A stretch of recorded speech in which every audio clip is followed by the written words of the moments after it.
Has your tube amp ever made a sound like this? Or maybe this? Or even this? Are you worried about the financial ruin that you're about to be in taking your amp to your local amp repair shop, if there's even one in your area? Have you ever wished that you could troubleshoot issues like this and many more at home and repair your own tube amps?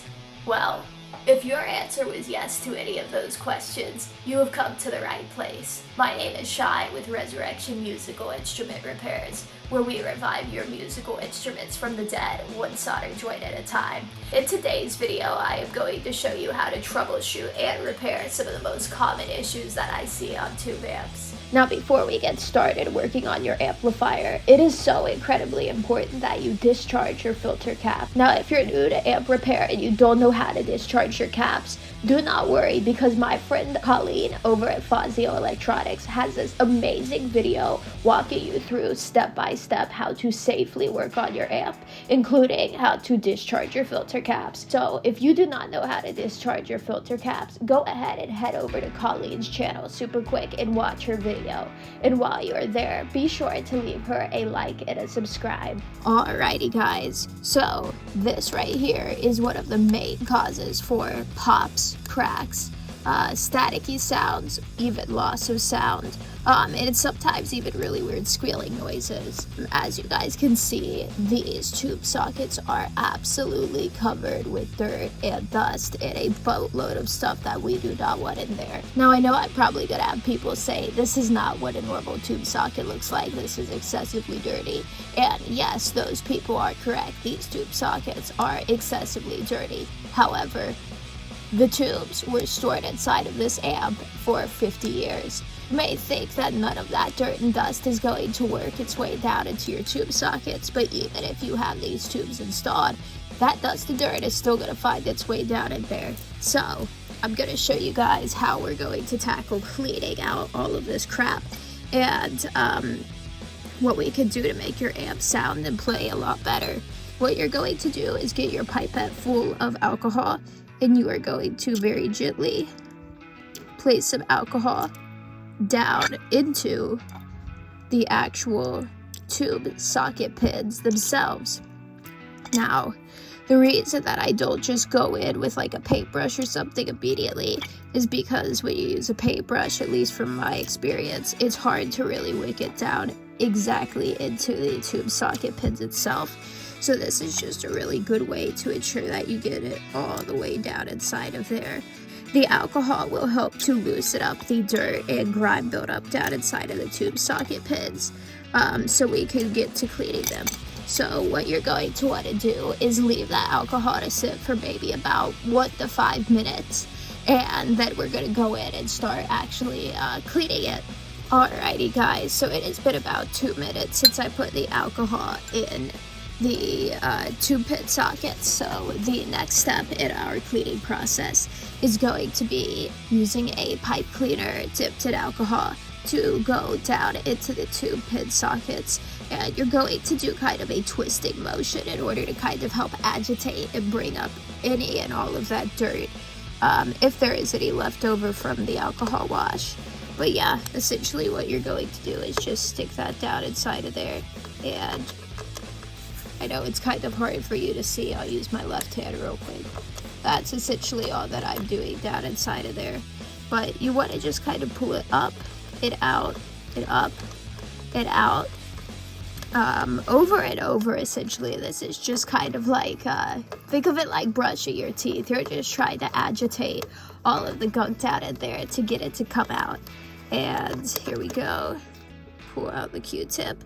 Now, as you guys can see, it is not super duper dirty, honestly. You can't see much at all. And that is because a lot of that alcohol helps to flush out the dirt to begin with.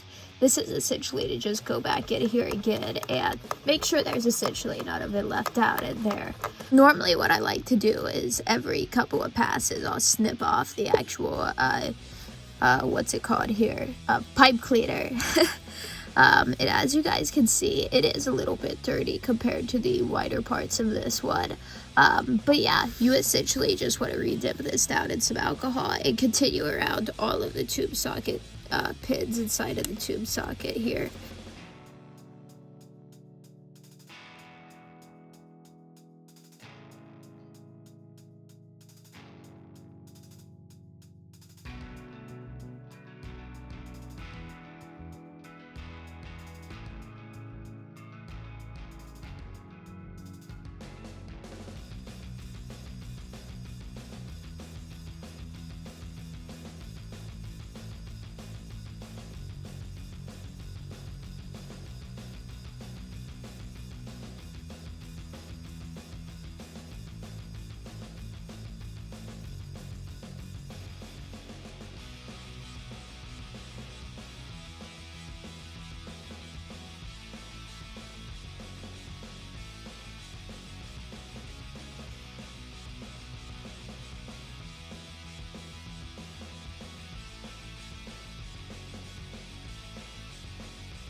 The next step in the cleaning process is getting yourself a little flathead screwdriver. If this is the metal part of the tube socket pin down inside of your tube socket here, all that I am doing is taking this and holding it at about a 45-degree angle and moving it back and forth on the metal. The reason why I'm doing this is because sometimes tarnish can build up here on the tube socket pins, on the contacts, and it prevents them from making good connection. Sometimes you can't even see the tarnish, so even if it looks nice and shiny, it could still be in there causing issues. So you need to make sure to do it just kind of like that, back and forth. Now I know you guys can't see my filming setup, but basically within an inch above where you guys are seeing a camera is also above here, filming for Instagram, so it's very cramped. I am going to do my best, but if you just see nothing but hand, just know that I'm cleaning the tube socket pins.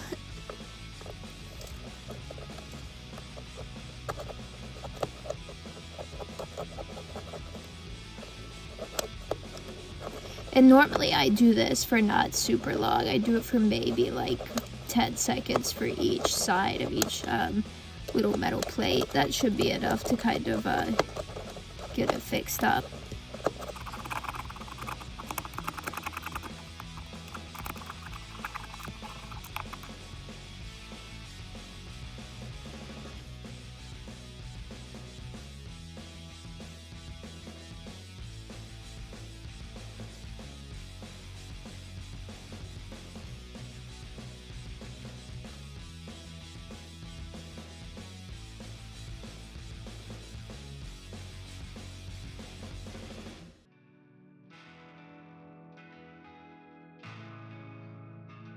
The next step in this process is going to be getting some more alcohol, and we are going to wick that down into the tube socket pins again.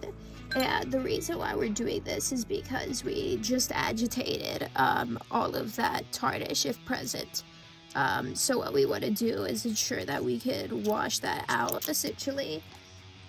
And on top of wicking all of the alcohol down into the tube socket pins themselves, we are also going to,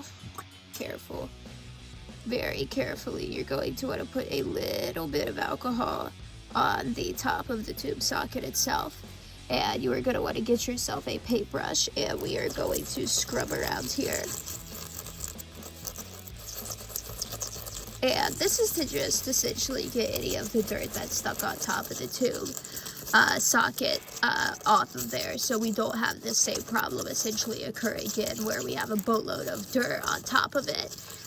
It works its way down in there, so we want to make sure our area is clean. Once you have the top of the tube socket all clean and we have all of that alcohol down in there, now what we need to do is go in here and dry out the tube socket. So you're just going to put this down in here just like before, up and down, just to kind of make sure we get that alcohol out of there and remove any additional tarnish buildup. You're probably not going to see a lot come out on the actual pipe cleaner itself, but it's always a good practice to just go in here and just to ensure that you really are getting everything kind of removed from inside of the tube socket.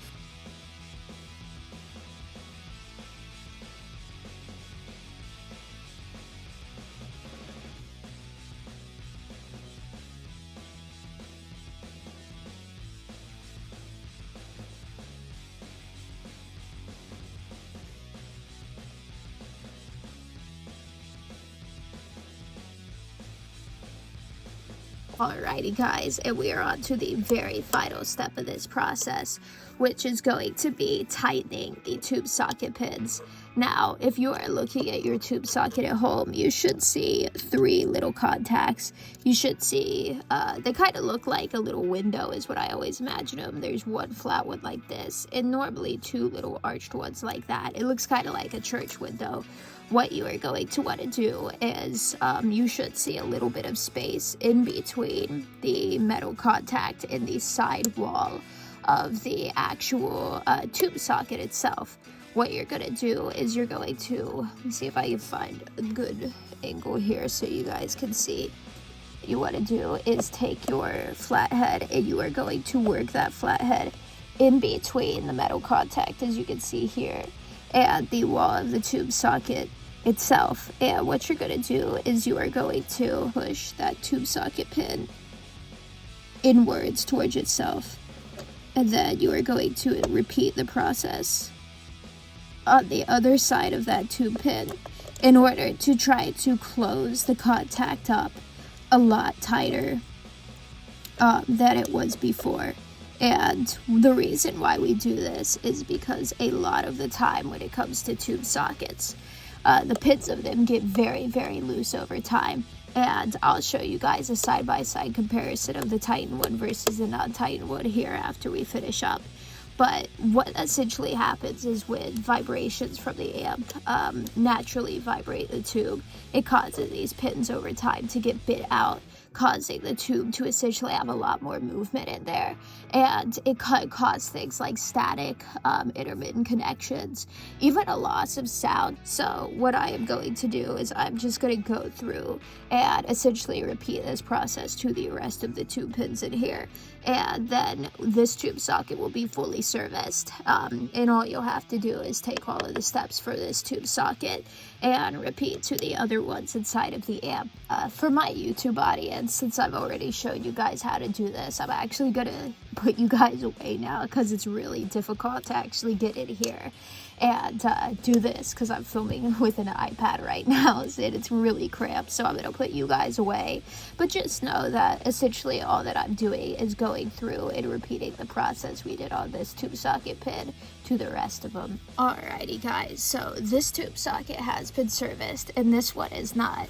Now, something I want you guys to watch when I put both of these tubes in is the amount of pressure that it takes in order to get the tube in the tube socket.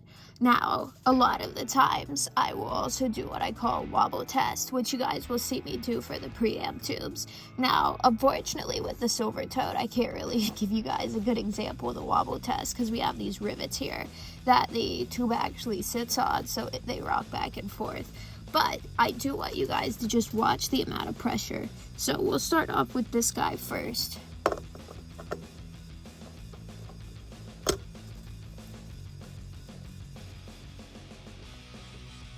I am putting a lot of pressure on this thing. Alrighty, there we go. We got that one in.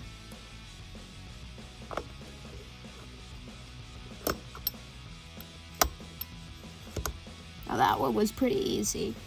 Now, essentially, and I'm going to show you guys when I pull them out too, essentially what we're looking for is how tight this tube is going to be held in socket. Now, like I said, you guys can see here, this is honestly a really bad design flaw of the tubes. They should have, I mean, it's honestly hard to do, but a lot of more modern tubes nowadays, they kind of space them out more. I know you guys can't see, but these filter cans over here have a longer tab that sticks out, so you're not having the tube itself resting on top of that one's not actually been pushed all the way down. Oh, now normally I do what is called a shake test, but because of these little rivets here, it actually is kind of a really bad design in my opinion. It allows for the tube to pivot and shake, which is not very good. Now, one thing I also want you guys to watch is how little force it's going to take to pull this tube out versus pulling this tube out.